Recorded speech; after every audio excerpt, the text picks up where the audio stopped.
I'm going to pose the first question to Steve Pinker, which is that in this book, The Better Angels of Our Nature, Why Violence Has Declined, you went counter to the prevailing view, which we tend to get from the media and the pages of many magazines, that things are always getting worse, the world is a scarier and more dangerous place, to prevent very compelling evidence that all kinds of measured violence have declined to a remarkable degree over recorded history. Not an even decline, perhaps, not an inevitable decline, but astonishing in its scale, its consistency, and the fact that for every type of violence for which we have data, it seems to be the case.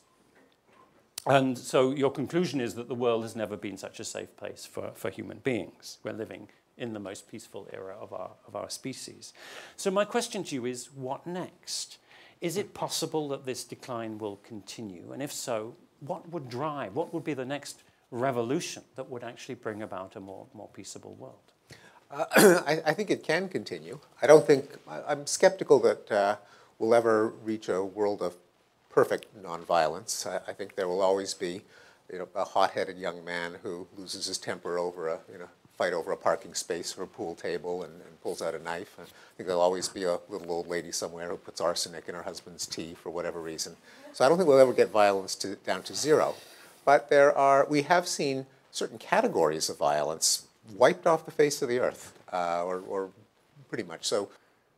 All the institutions in human culture, not just religions, but armies, governments, banks, corporations, clubs, they have all evolved in a relatively murky epistemological atmosphere where people could be relatively ignorant of things at a distance around the world and even about a lot of the features of their own organizations. And organizations evolved to exploit that ignorance because you could rely on it. That ignorance is evaporating at a colossal rate, and we see it in Edward Snowden. Mm-hmm. We see it where the security experts are now saying there's no such thing as a firewall, because people, you have to rely on people's fidelity, but people's fidelity is infinitely malleable by memes, by all of the information that is floating around in the internet. Religions, what this new transparency does is it renders knowledge not just widespread but mutual. It's not just that everybody knows that P, everybody knows that everybody knows that P. 50 years ago, I'm sure, there were millions of Catholics that knew of a priest who had molested some boys. Millions of them. But nobody knew there were millions of them. Now, millions of Catholics know that millions of Catholics know.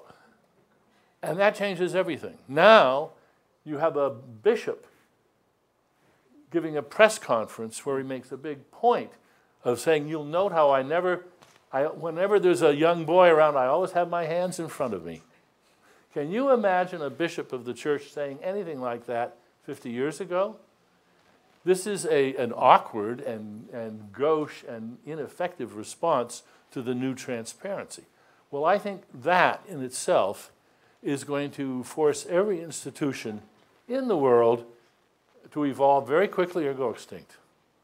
And what that does for violence is it's not clear.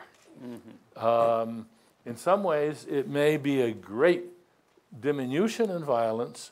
On the other hand, it may unleash forces that we don't even imagine yet and make new inroads into violence more likely.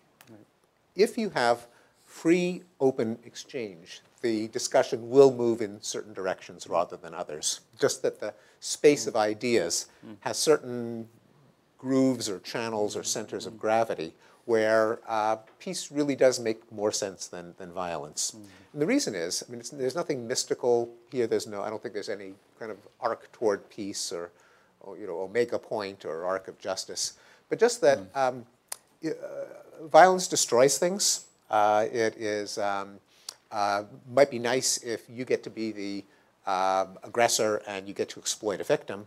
But if you stand back and you try to justify what you do, or even if you stand back and you look what happens to victors and aggressors, you know, the top become the bottom and the bottom become the top, and yesterday's aggressors become the next day's victims.